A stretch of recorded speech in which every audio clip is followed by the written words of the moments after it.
Do you want your matches to stop looking like this? I'll show you how to never get outed on Wraith again.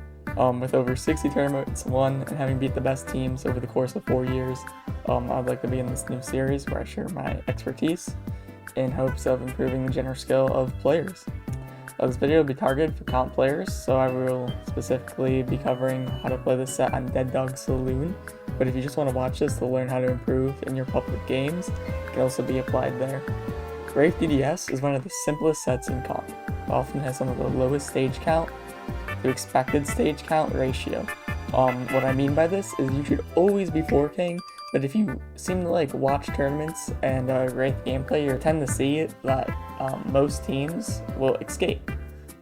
So with this set, it's clear a lot of killer players needed some guidance, and as someone who has the highest Wraith 4K rate in comp, I made this up, but as I feel that I tend to 4K more than anybody else on this killer, we're gonna go with that stat. Anyway, I hope to improve your results. With this said, let's get into it. Firstly, we have to start with the build. Now this part, you would think is pretty simple, however, it has to be said because some people like to try and be special because they can't get the 4K, but instead they're just hurting themselves because they already aren't good enough to 4K, and then they're using a bad build, which just makes it even harder. So for your build, you should be running Corrupt Intervention, Bamboozle, Pain Res, and Sloppy Butcher. Now this is a pretty standard build, and it is by far the best build. So when you load into a match, you want to chase the survivor as fast as possible, but one in the worst spot relative to that. So imagine a graph where you have one axis being the time it takes to start a chase, which is like when you see a survivor, and on the other axis it's the positioning of that survivor. Now you want to chase the survivor who is in the worst position, but as fast as possible. So once you get into the first chase with the survivor, you practically never want to leave this chase. There's very few scenarios where you want to. I would say the only time you may want to leave a survivor after injuring them is say you hit somebody, they run the shack, and they use a shack pallet, and somebody's on the gen at gallows. You could break the pallet and then go for the guy at gallows because it should be a free tag, and then you can just commit to that guy instead. That would not be the worst, because then you have two guys off gens. It would not be the worst decision. However, the other gens will gain more progress. So with that said, you kind of have to pick and choose. It depends how badly you want to save that gallows gen. But that is one of the only examples I can think of where you would want to leave the chase. Anyway, I digress. So once you down your first survivor and you get the hook, you're going to want to hook them on an active gen if possible. Now normally, or basically always, this should not happen. Normally a survivor is going to die away from the survivors that are on gen, so you will not have this opportunity, but if it's there, you should take it.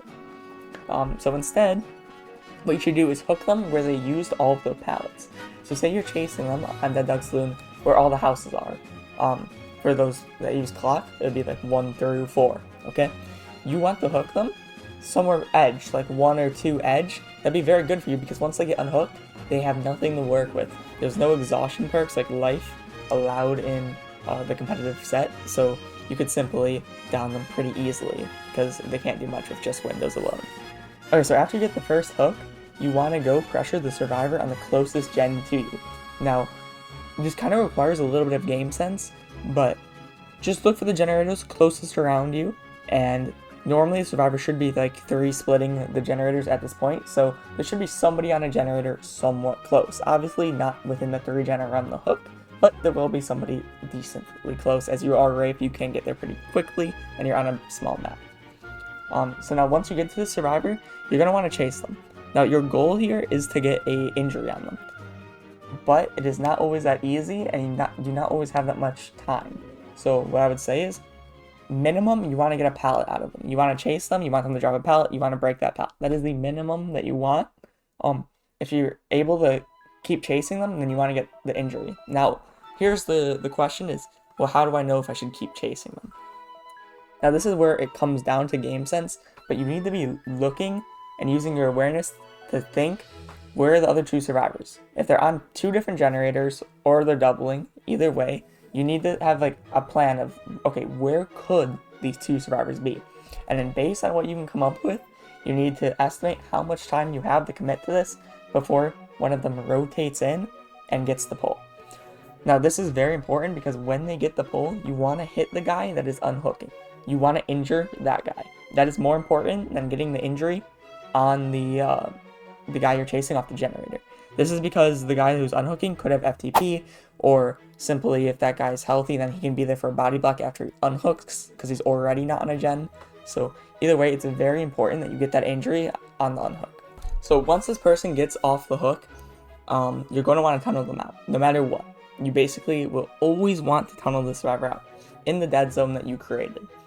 Even if they make it out of the dead zone, you do have to commit to this chase. It's just unfortunate if they do, because obviously it's going to be longer.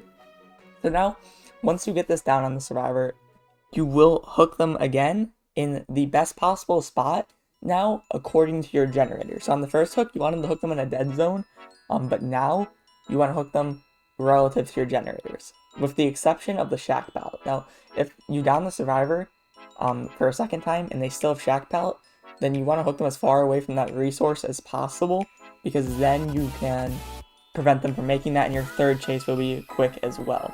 Although shack pallet should be used by this point, so I don't expect it to be up. So instead you want to hook based on gen location, and just where's your 3 gen, so like what can you hold the hook in between, or could you hook on a active gen and have it regress during the hook stage. Either of those options is great. And if you don't have either of those, just hook as close as you can to mid-map, or a hook that you can easily get to while pressuring somebody else. Now, once you get the second hook, once again, you want to do the same thing. You want to pressure somebody on a generator closest to you and try and get the tag.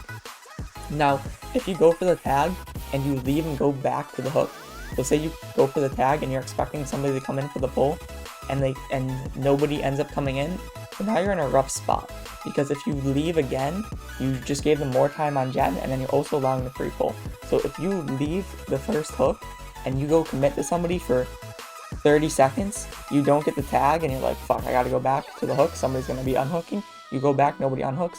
At that point, you have to force if this is first stage or second stage, you have to force the next stage. You have to force them into second or death. You can't just leave again. So now that you're in the 3v1 at this point, there should be a gen or 2 left, and there should be hopefully 1 injury on one of the other survivors, either by them hit tanking or them never healing from earlier in the game from your tags. There should be an injured survivor. Now it's very important that after you kill, that you go to this injured survivor, you chase them and down them as fast as possible, because this will give you another pain res and it will create pressure, because now somebody else will have to unhook. And when that guy's going for unhook, you pressure the one guy that's on a gen, and you chase him and down him. Now nobody's on a gen, because the other guy had the unhook and probably healed the guy, and now you get another pain res. And now you keep doing this, and you just have too much pressure where the survivors will be unable to do anything. You're eventually getting to a point where you have too many injuries, and the gen progress is virtually 0. That's basically how you play the Wraith set. Now, some things I want to clear up, as there could be some issues that can occur, is survivors taking hits. So hit tanking is very popular, but it is a strategy that is not the greatest. Most of the time when survivors take a hit, it is a bad play. It is unoptimal on the survivor side. So the solution to this is pretty simple. You really don't have to worry about it. If a survivor comes in for a hit tank, just eat the hit. There's nothing else you can really do. Although I would say be careful when somebody is trying to hit tank. I would say take your time and think if you can get around the hit tank. There have been plenty of times where I've gone around the body block and actually outplayed it and hit the survivor that's injured and down them. So then they had one guy off gens doing nothing, and they didn't even extend the chase. So make sure that you don't just see, oh, somebody's coming in for a hit, and then hit them. You know, make sure, like, okay, they're definitely going to get this hit off, so I have to take it. Make sure that's the situation that you're in. Now another thing is the most annoying mechanic in the entire game, in my opinion. Pallet saves. For this, I'm going to assume you know where the survivor's at that's playing for the pallet save. You need to be able to judge your distance between you and them. So this is kind of like an experience thing. But if they run too far away to avoid being tagged, you need to realize, okay, if they're too far away, they can't make this pallet save anymore. Let me like press S on my keyboard and like go backwards towards the survivor and pick them up. Now, if they don't go too far away, then you have to commit them for a tag. So if they leave a pallet or window nearby, you're going to have to commit them and get that tag. Then you can pick the guy up that's on the pallet. And the final thing is the perk for the people. Perk is something that punishes bad gameplay for the Wraith. Remember what I said earlier, that you need to make it back the hook and get the tag on the guy unhooking? The only thing for the people does is it punishes you very, very hard if you do not do that correctly. Because if you're too far away trying to get a tag on somebody else, and they unhook and they for the people that guy, you can't really tunnel him out anymore. At that point, you need to just try and get stages by getting your pain reses. If you allow the FTP, it is very likely that you will not be forking that game, and that's why it's very crucial that you do not allow it to happen. Now that you know the strategy, I'm going to teach you a little tip on how to get downs on a Wraith. So I will show you how to use momentum and your lunge at pallets. So this is a little trick. By uncloaking a distance away from a pallet, you can walk up to it as you uncloak and like fake the direction you're going, and use your speed and extended lunge to go around the other direction. Another thing you can do when you're in the situation where you don't want to risk the survivor getting lucky and like pre-dropping the pallet on one side and getting the stun on you, is you want to do the exact same motion but by faking it. I really hope you guys enjoyed the video. It's definitely one of the videos I've put in the most editing to in a long time, so let me know if you'd like to see more content like this. I could possibly even do more killer guides or a part 2 of this video, but how to play against Wraith as a survivor. Anyway, I hope you enjoyed, and make sure to subscribe.